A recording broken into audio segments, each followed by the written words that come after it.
Halo, assalamualaikum warahmatullahi wabarakatuh. Selamat siang ya atau selamat sore ya buat teman-teman semuanya. Khususnya yang selalu menantikan video terbaru, updatean terbaru dari channel Solusi Hutang. Terima kasih ya buat teman-teman yang selalu mensupport atau selalu mendukung tentang channel Solusi Hutang. Saya ucapkan ribuan terima kasih buat Anda semuanya. Mungkin dukungan, supportan dari Anda sangat berharga banget buat saya, terutama buat perkembangan dari channel ini. Dan saya ucapkan terima kasih lah yang sebanyak-banyaknya ya. Oke, ini judul kita juga agak sedikit unik ya. Jadi di saat pinjol berjamur di Indonesia ini, kebijakan dari OJK malah semakin memudar gitu loh ya. Dan tak jarang kayak kemarin yang kita lihat gitu loh, banyak dari oknum-oknum debt collector yang memalsukan mungkin email, logo, hal segala macam. Dan ini mau ke channel ini. Oke, gini.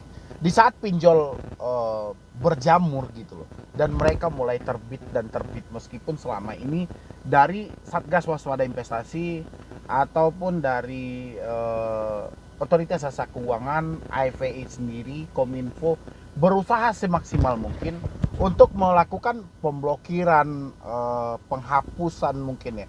Tapi tidak jarang hari ini diblokir, esok mulai muncul dengan berbagai macam nama lagi gitu ya.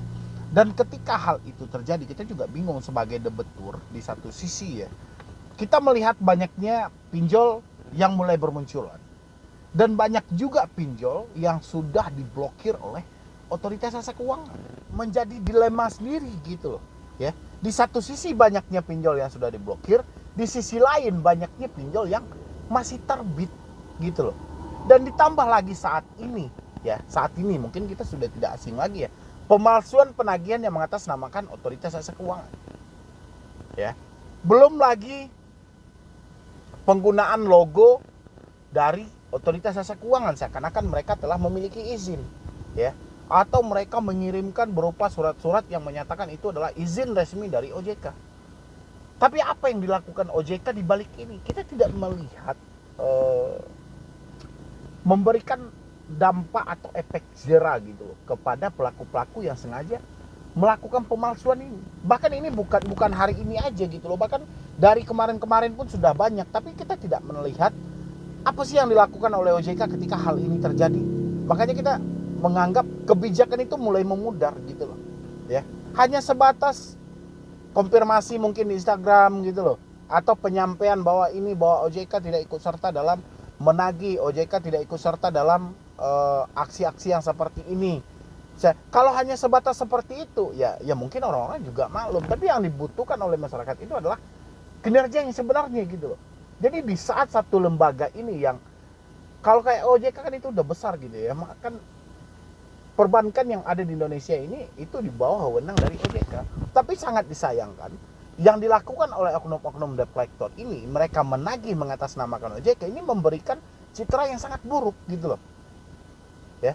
Tapi yang kita herankan, sudah hal seperti ini terjadi, kenapa seakan OJK tidak mau tahu gitu loh, hanya sebatas kayaknya itu biasa aja lah gitu loh, kayaknya enteng banget gitu loh, nggak memandang wah ini kalau terus-terusan seperti ini pasti akan berdampak ke sini. Saya kan tidak ada hal seperti itu gitu loh. Ini yang sangat kita sayangkan. Makanya saya bilangin, di saat pinjol-pinjol mulai bermunculan dengan segala aksi mereka, kebijakan oleh OJK sendiri malah semakin memudar ya. Padahal saya udah bilang itu dari dulu, saya sampaikan pinjol ini bukan masalah receh, pinjol ini bukan masalah ecek-ecek gitu loh, tapi dia bisa membunuh pertumbuhan ekonomi sendiri ya. Di saat OJK sibuk mungkin dalam aksi pemulihan ekonomi, memulihkan ini segala macam, tapi di saat yang bersamaan pinjol juga menghancurkan gitu loh ya. Dihancurkan dengan penerapan bunga, dengan penerapan denda, tidak mengikuti kebijakan dari OJK sendiri ya. Setelah hal itu terjadi sama pinjol, dilakukan oleh pinjol, kebijakan OJK malah makin kesini makin gelap, makin kesini makin gelap, bahkan nyaris saat ini sudah hampir hilang gitu loh ya. Jadi ini loh yang dibingungkan gitu loh. Makanya kalau ada orang Otoritas Jasa Keuangan, ini lebih ditingkatkan lagi. Jangan ini dianggap sepele. Ya, kalau sekedar sebatas hanya himbauan kepada masyarakat, ini nggak bisa. Ini harus dilakukan dengan tindakan gitu loh. Apa sulit gitu loh mencari orang-orang yang selalu memalsukan nama-nama OJK misalnya gitu, atau izin-izin dari OJK, atau menggunakan lambang OJK. Itu banyak itu. Di YouTube juga banyak, di Facebook juga banyak gitu loh. Pinjol-pinjol yang belum terdaftar atau belum berizin tapi dia sudah menggunakan logo OJK, surat izin dari OJK, email dari OJK. Itu perlu ditindaklanjuti. Ya. Jangan hanya nanti masyarakat berpikir, ini sama aja ini semuanya.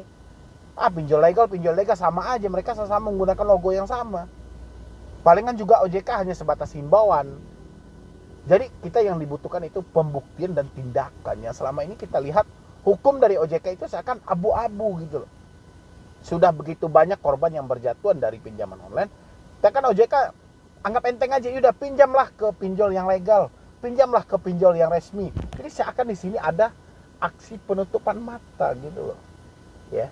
Justru pinjol legal pun saat ini penggunaan dari debt collector mereka itu sangat luar biasa. Penekanannya sangat luar biasa, tidak nyambung dengan SOP yang sebenarnya.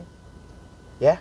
Mungkin dari saya cuman itu aja sih buat hari ini. Mudah-mudahan ini bisa dipertimbangkan lagi oleh OJK.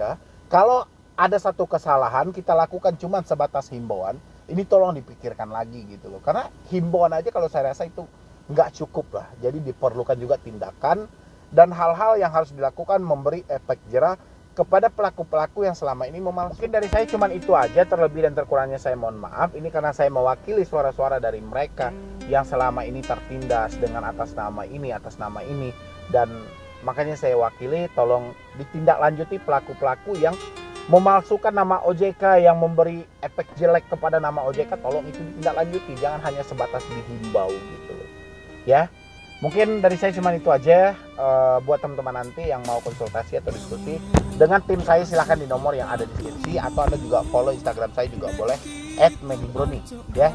Jadi sekian dulu dari saya, Medibroni. Wassalam. Bamulo cinta kota jalin de ado balasannya.